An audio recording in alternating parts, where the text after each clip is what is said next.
So these upayas, these practices, are not necessarily separate and compartmentalized. So we can begin with an anuvapaya practice, have it leading to a shaktopaya practice, which can lead to a shambhavupaya practice, and ultimately to anupaya. So for example, let's just take the repetition of a mantra in meditation or in kirtan, chanting out loud.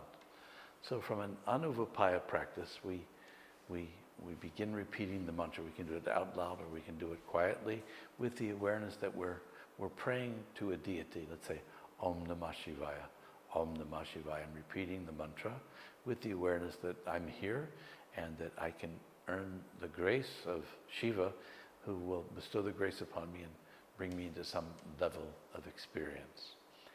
As we continue to practice repeating the mantra, using the body, using the breath, we can begin to move into the shaktopaya practice, where this becomes purely mental.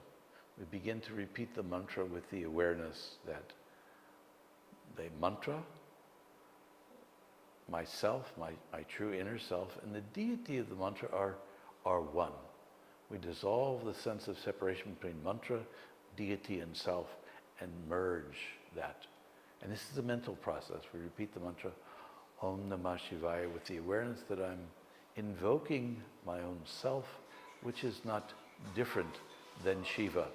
So we practice the shaktopaya, and that can actually lead to the third of these practices, called shambhavupaya, where we, having repeated the mantra with the awareness that the mantra, the repeater of the mantra, and the deity of the mantra are all one, we actually enter into that state of awareness of Shiva, of our own being. It's actually said in the Shiva Sutras that the goal of all mantras is the awareness I am. Not the words I am, but the awareness of Shiva Shakti, of the awareness of pure being. So when we reach that stage, we simply let go of the repetition of the mantra mentally or physically, and simply use our inner power of will to maintain that awareness. And we do this practice called samadhi over a period of time until we reach to the state where we're permanently established in that. So any practice that we do at an anuvapaya level can be elevated to a higher level. Let's take, for example, a havan, a yajna, fire ceremony. Most of us go to a fire ceremony and we offer the libations, we offer the grains and the rice and the fruit into the fire with the idea of earning grace, of appeasing the deity, right? So we use our physical body, so it's anuvapaya. But we can move that anuvapaya into a shaktopaya practice by having the awareness that we're not offering the libation to an external deity, we're actually offering it to our own inner experience.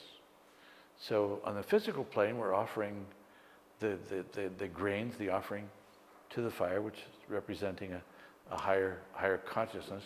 Here, we recognize that the mind is the fire, and that the offering that we're making is the content of our thoughts. So we offer pure thoughts, beautiful thoughts. In the same way we do a yajna, we offer beautiful flowers, and good smelling incense and things like that. We want to have the best, we want to please the senses, so to speak. Here we do the same thing.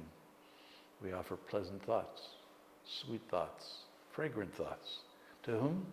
Our own self, to our own consciousness. So this becomes a shaktopaya practice. In the process of making this offering with this awareness, we can go into samadhi. We can go into the awareness that I am that consciousness. Then we simply remain there. And this can become a permanent state of awareness over time. So it's like that with any practice that we do. We can begin using the physical body in the exterior world.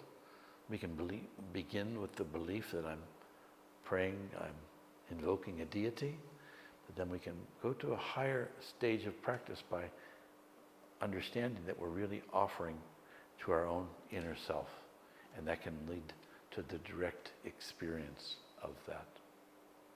And one day that will be our permanent awareness. That will be our permanent stage of development. And this we call self-realization.